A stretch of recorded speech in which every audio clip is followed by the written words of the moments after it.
South American football is kind of in complete ruins right now. It's a war zone. The Brazilian clubs are threatening to potentially leave CONMEBOL competitions and join CONCACAF. More on that later. That's going to be a totally separate sub video on the channel, so make sure you subscribe to us on there.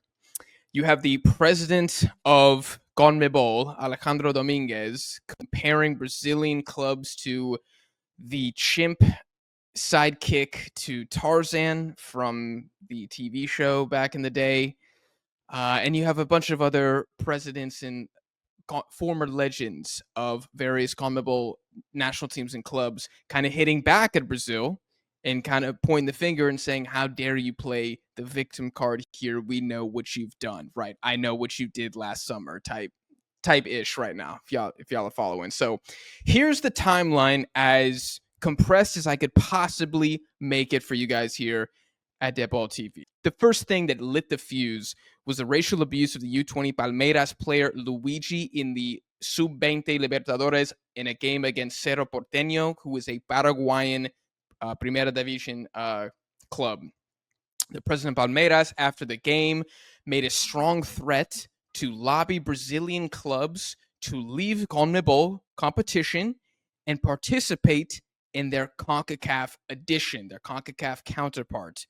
After that, the president of Peñarol came out and said that Brazil doesn't have a leg to stand on because of how traveling fans are constantly treated when they have to play games in Brazil, right? So things were very heated. The CONMEBOL president, Alejandro Dominguez, he then has a meeting or some sort of like talk to the press event, and he gives this whole speech about combating racism inside South America.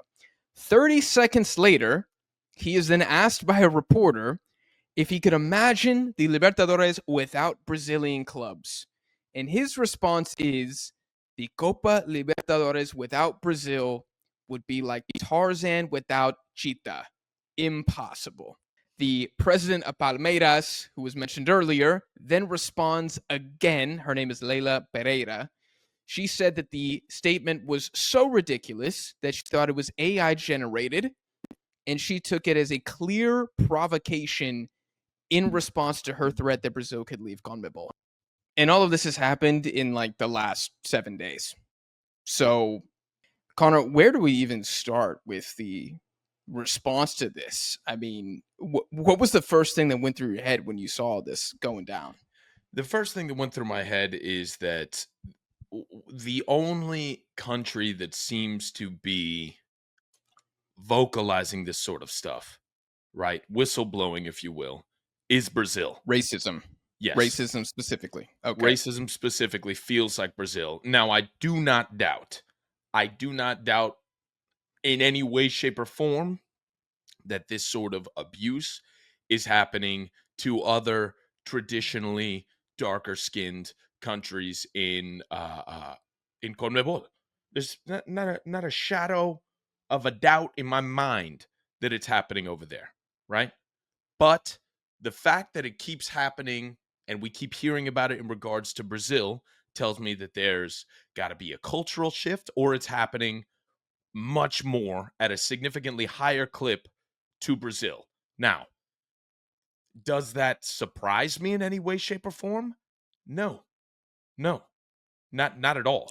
Like, there's a that long Brazil's storied leading history. the counter movement against racism, or that it's mainly happening to Brazilian black players? Both of those.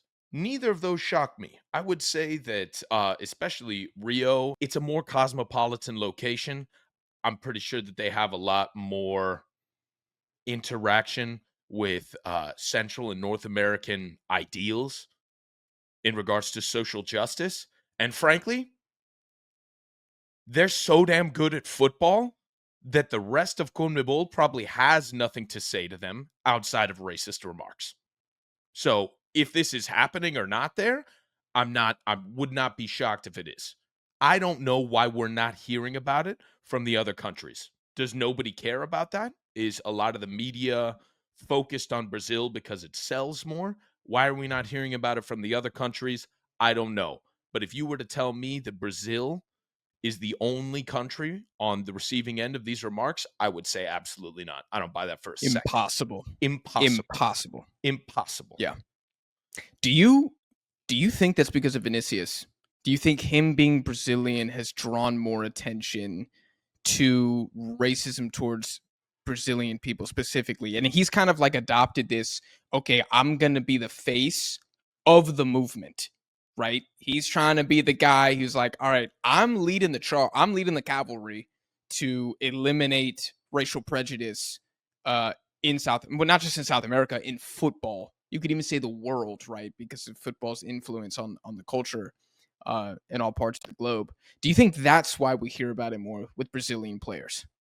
I think yes. I think it also makes it a lot easier to hate on the stuff that this guy stands up for because, in my opinion, he's a pretty unlikable player on the pitch, and he's good. He's good. I'm not saying he is, The the biggest most. Ballon d'Or robbery of all time?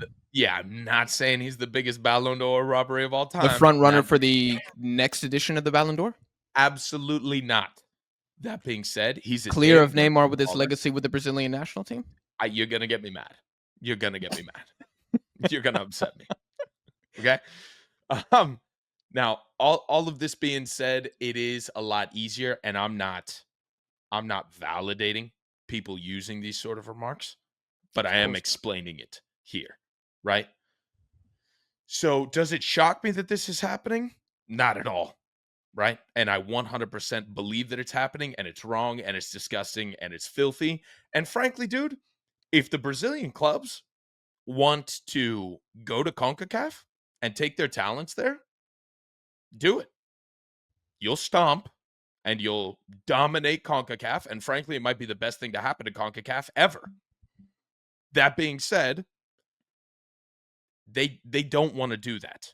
And for CONMEBOL to come back and say, you're acting like your shit doesn't stink, I'm not surprised. I just saw that there was a sports tourist after, I think, two of them that were shot in Brazil, two Whoa. Argentine guys shot in Brazil. I'll pull it up For right now. a football game? Or Yeah. were they just tourists, like regular tourists? Two Argentine soccer fans were shot in Rio on Wednesday, just before the 26th of February, ahead of the Recopa Sudamericana final between Racing and Botafogo. They were on a beach and they were robbed and shot by an unidentified man. So to say that Brazil has no issues to handle when it comes to their own football and the social impact of their football on people, you can't say that. But I'm going to say this right now. Every country has that issue. So for CONMEBOL to throw that back in their face, or to say, like, you're not innocent in this, you're complicit, that's fine. But it's also not what we're talking about. What is that? That's a fallacy, right? That's like a red herring, right? You're saying, well, what about this? Right? That's got nothing to do with the price of rice in China. We're talking about racism. Yeah, it's like a bait and switch. It's a It's bait and it's a switch. it's Somebody's being classic. racist, and it ain't the Brazilians. I mean, bro, it's being I mean, probably the Brazilians are being racist, but are they being more racist than everybody else? I No, mean, this is when I'm we enter the awkward stage where it's like, I mean, do we really want to play the struggle Olympics here? I always hate this conversation whenever it comes up. Like, oh, you're more racist. You had 17 incidents of racism, and we only had 15. So you guys better clean it up. It's like, no. what? What the hell is going on? You know what Brazil didn't do? You know what they did not do? Somebody in Brazil's footballing sphere with influence both on the footballing world and social spheres and probably politics as well did not get on live TV and compare the people of another country that they have blatant beef with currently to a monkey side character on a TV show. You do not know how hard I was praying that Cheetah from Tarzan was going to be an actual cheetah. I was praying. I was praying when I looked this up, please God, let it be a big cat. Please God, let it be a big cat. And it wasn't. It was a chimpanzee. And you, as a person of influence, have to know better than to say that. I don't care who you are. I don't care where you're from. I don't care the state of social justice in your country. If you compare a person of color to a monkey, that is racist. I think what he was trying to say is that Brazilian clubs are vital to the competition. What he should have said, Connor, let me use it. Just, if Mr. Dominguez is watching this, maybe next time, say it's like peanut butter without the jelly, right? He would Batman have and said Robin. that. It's like Batman without Robin. There we go. Kyrie and LeBron. It's like a steak without chimichurri. We would have all been like, oh, that We makes all sense. on the same page. Frankly, that probably would have brought Yes. everybody together. Yes. It was an opportunity for him to like reference some Brazilian dish. It'd be like Brazil without acai. Then everybody would be like, look at him. He's mending the gap. He's extending the olive branch, right? He's saying, okay, I hear your complaints. I'm trying to make this better. We need you in this competition. It's like peanut butter without the jelly. It was so easy. It was easier than a layup.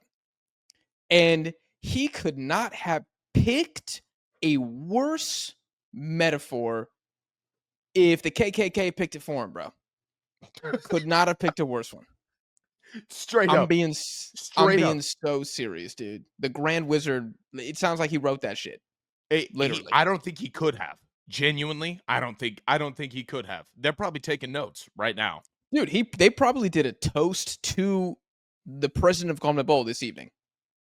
They're gonna have their next, like, I don't even know if they have corporate offices, but the next reunion, the next rally is probably gonna be in the hotel next to that guy's house. They're saying, we're going to South America, boys. That's what's happening. Asuncion hosting the next rally. The next the next clan mixer. Yeah. Dude, I mean, I saw it, I'm like, oh, dude, and this is a guy who I'm pretty sure won CONMEBOL presidential re-election unopposed. And he's a lucky man that he's the president of CONMEBOL until 2027, because I cannot see him surviving this.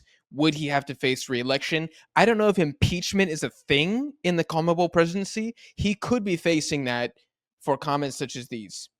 I feel like there's so much corruption he won't, right? I mean, everybody around him is a goon. Come on. Like, it's the mob. He's going to be fine. And the mobsters don't care that he said this because they probably think the same. Let's be honest. Let's be Colorism is a real honest. thing. Especially when the Brazilians are doing well. Especially when the Brazilians are doing well. I've never heard a racist taunt that has come out when a player's doing poorly. When we were talking about why is this happening mainly towards Brazilians, or at least why are we only hearing about it? It's because they're running the show, dude. I mean, we talk about the CONCACAF Nations League as this layup for the U.S. men's national team. I mean, the Libertadores is not a serious competition. It's not a serious competition. It's basically the Brazilian domestic cup is what it's become. You think the Paraguayans don't have envy towards that? You think the Argentines? Boca's down in the effing mud. River's trying to like resurrect the Argentine national team just to compete. I mean, let's not even talk about Alianza Lima and Colo-Colo in Liga de Quito. These guys can't compete with Brazil. Do you know how much hate there is for Brazil right now? You got 5 Mundiales, sure, but at least the Libertadores was competitive. Not anymore. It's a cakewalk. So yeah, this is coming from a place of probably pure jealousy and legitimate racism. So I just saw it and I'm like, man, how is this going to affect, I guess, the next CONMEBOL election?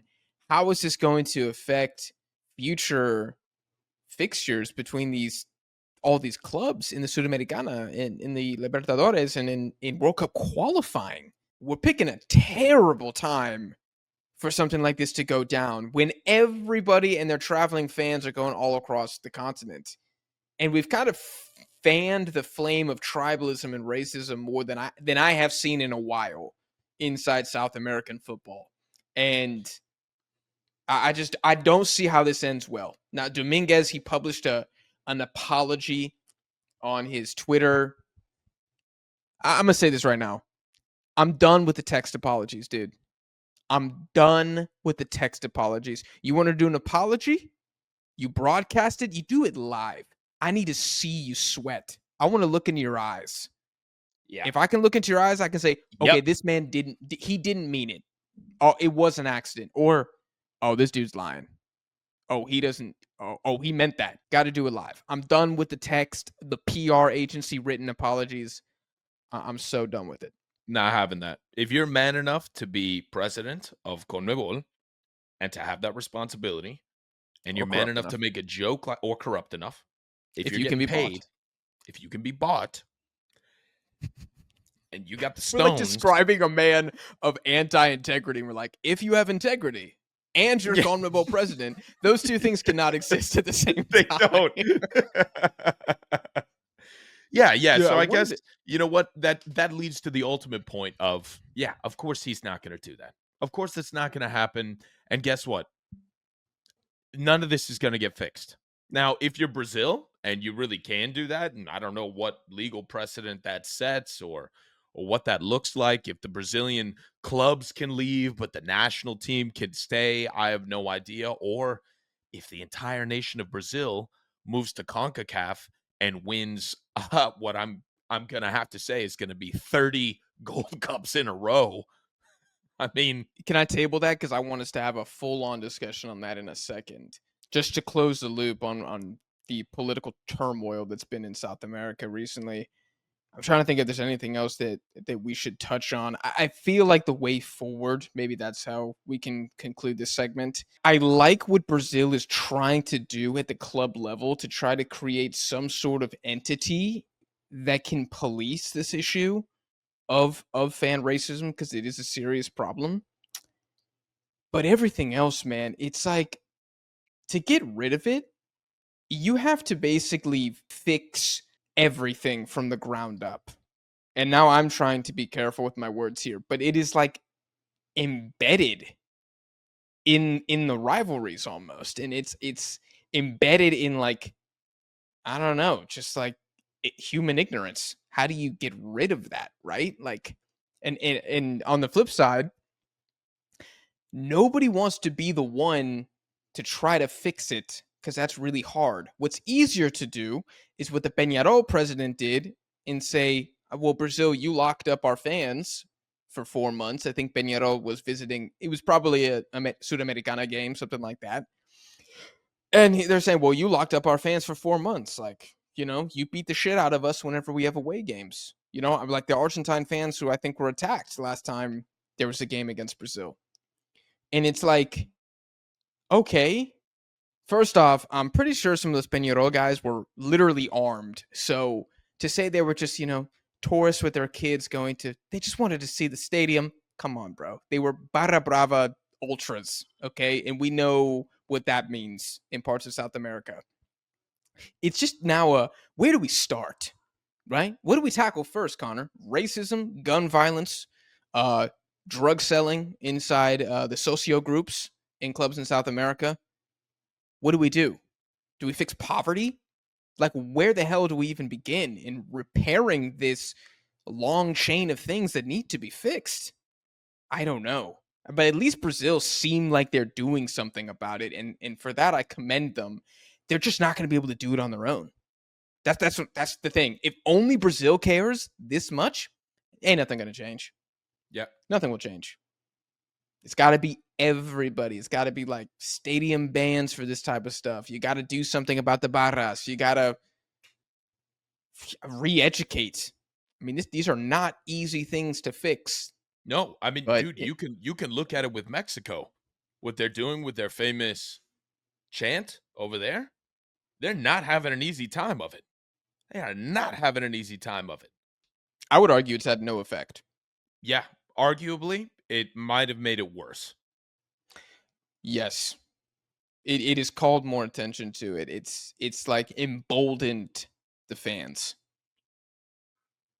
And Especially now that Mexico's doing poorly. yeah, Nothing to lose. yeah.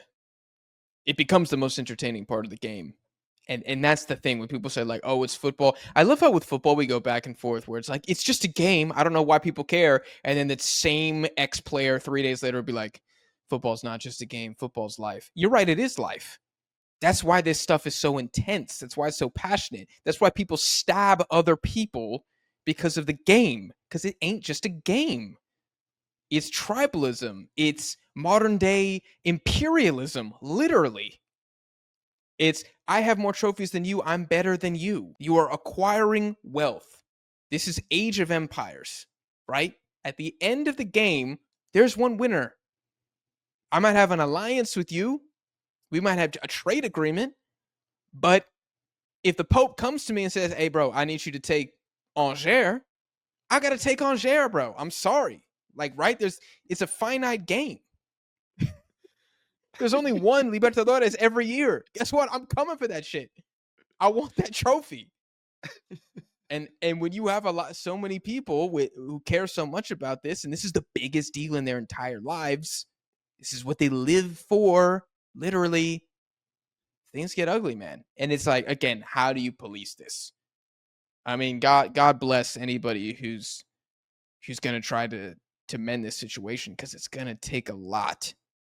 But what Mr. Dominguez said, president of CONMEBOL, that ain't the first step. That No. is not the first step. It's 2 steps Literally, backwards. that is 2 step backwards. Yeah. Yep. God, he just undid all the good that might have happened in the last 5 years, and I'm not even sure there was any good done. I'm just gonna Yeah. choose to believe that we are progressing. But yeah, it's gonna be big, people.